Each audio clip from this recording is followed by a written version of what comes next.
Donc, il y a plusieurs délibérations à suivre qui concernent le centre socioculturel.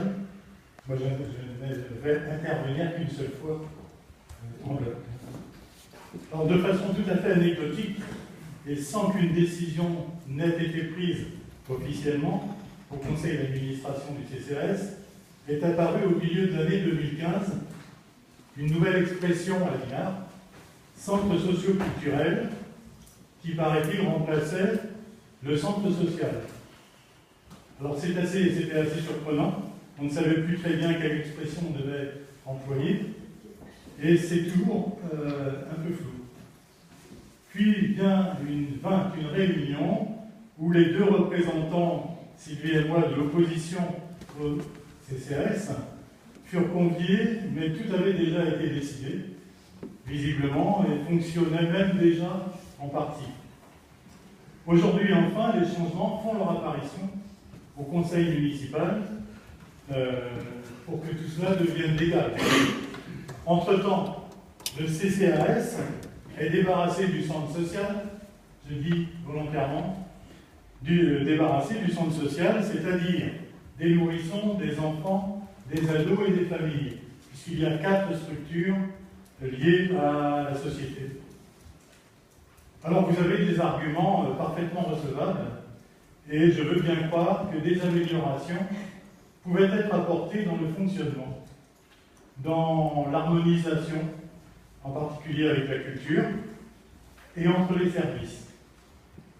Mais tout de même, on a vraiment l'impression, en lisant tout ce qui est proposé aujourd'hui, qu'avant c'était vraiment nul, quoi. Votre conclusion est d'ailleurs extraordinaire, faire mieux avec moins de moyens. C'est formidable. Un peu prétentieux quand même, et un peu inquiétant lorsqu'on dit avec moins de moyens, enfin, pour ceux qui travaillent. Mais d'un autre côté, je vous comprends. Vu l'ambiance qui règne au conseil d'administration du CCAS depuis 2 ans, l'adjointe aux affaires sociales révoquée, remplacée, et les conflits de personnes qui durent. Ça, c'est du durable, et usent tout le monde. Et ça, vous ne pouvez pas dire que c'est à cause de l'opposition. Là, on n'a pas fait d'obstruction.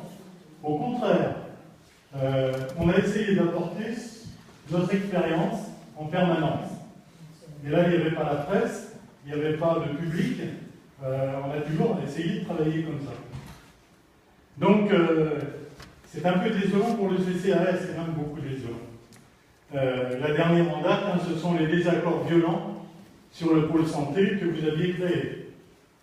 Bon, laissons tout cela. Alors en effet, vidons le CCAS de sa substance principale, qui était une originalité, en effet, quand on compare les villes de cette importance.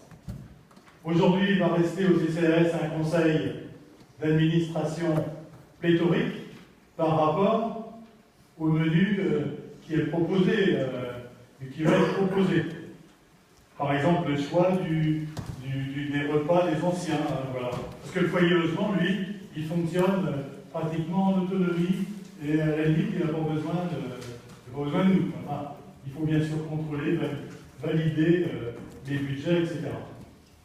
Par contre, on charge la barre du conseil municipal, qui ne se réunit plus que tous les 2 mois, on le voit ce soir, mais là maintenant, il va y avoir 4 structures en plus, et logiquement, on devrait en parler au conseil municipal. Est-ce qu'on pourrait avoir sur l'écran le système de pilotage, c'est l'expression que vous avez utilisée, le système de pilotage du projet, parce qu'il était ajouté dans nos... Non, vous ne l'avez pas? Parce que nous, on l'a.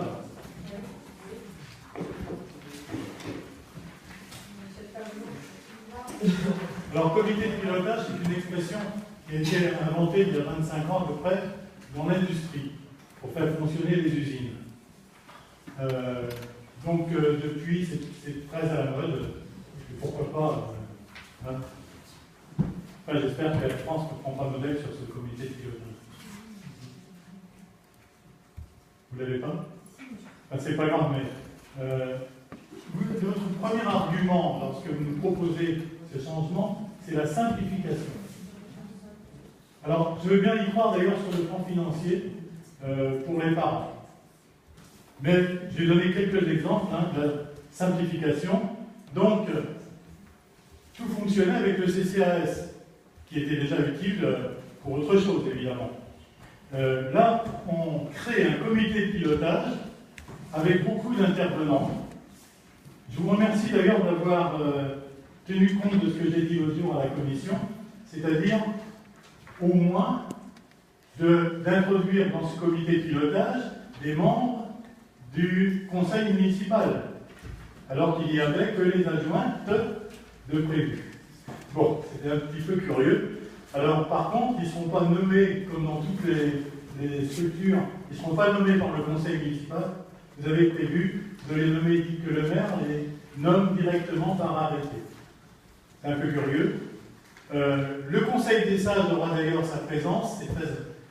Je pense que les jeunes vont être contents. Voilà. Et chaque projet donnera lieu à la création d'une commission. Alors évidemment, tout ça est plutôt lourd, quoi. Moi, personnellement, je ne trouve pas ça simple, je trouve ça lourd. C'est très beau sur le papier. Un organigramme, c'est toujours beau sur le papier. Dans la réalité, je vous souhaite bien du plaisir. Ça va vous occuper pas mal, je pense. Et puis, ça laisse le champ à une maladie contemporaine, qui est la réunionite aiguë. C'est-à-dire 80% du temps en réunion, 20% on travaille auprès des enfants. Ça, je déteste ça. Je me suis toujours battu contre ça. Méfiez-vous, ça va être lourd. Alors, pour terminer, je vais parler des règlements. Vous ne les avez pas présentés d'ailleurs en commission, les règlements. Je crois qu'ils n'étaient pas prêts. Donc, on les a découverts, je les ai découverts. C'est normal qu'il y ait des règlements. C'est obligatoire. Mais dans votre projet, c'est quand même une avalanche de règlements. Chaque structure a son règlement. Et mettons-nous à la place de parents qui ont 3 enfants, par exemple. C'est assez courant quand même. Un couple, 3 enfants, d'âge différents. 3 règlements. Chaque règlement fait 4 pages à 4. Mais ne se comprend que si on a lu le règlement du centre socio-culturel.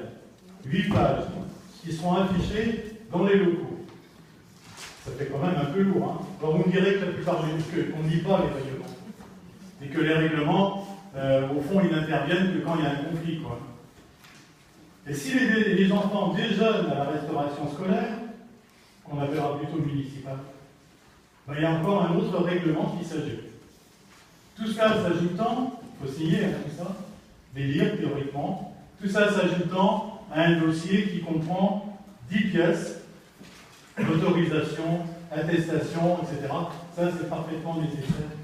Et ça ne se fait qu'une fois par an. C'est quand même un peu lourd. Hein. Simplification. Et pour terminer, je vais prendre une phrase extraite du règlement de la Maison pour tous. C'est la règle de vie. Le respect est un des principes fondamentaux du fonctionnement du centre socio-culturel et une de ses valeurs de référence. Ça peut aller jusque-là. Être usager du centre socio-culturel implique le respect des buts et objectifs fixés par le contrat de projet centre social et de vivre et partager les valeurs de la structure.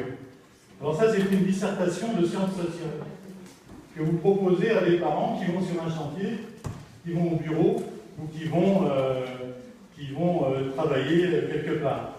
On pourrait quand même faire plus simple, je pense. Hein, mais on n'a plus le temps, je conclus, parce qu'en ce moment, c'est l'urgence. Je ne sais pas quand, Madame le maire, aura lieu le prochain conseil municipal. Le 25 juillet 25 ou 27 juillet. C'est donc le dernier conseil municipal avant l'ouverture des centres de loisirs. J'espère qu'il n'y aura pas de problème. Voilà ce que je pense. Merci.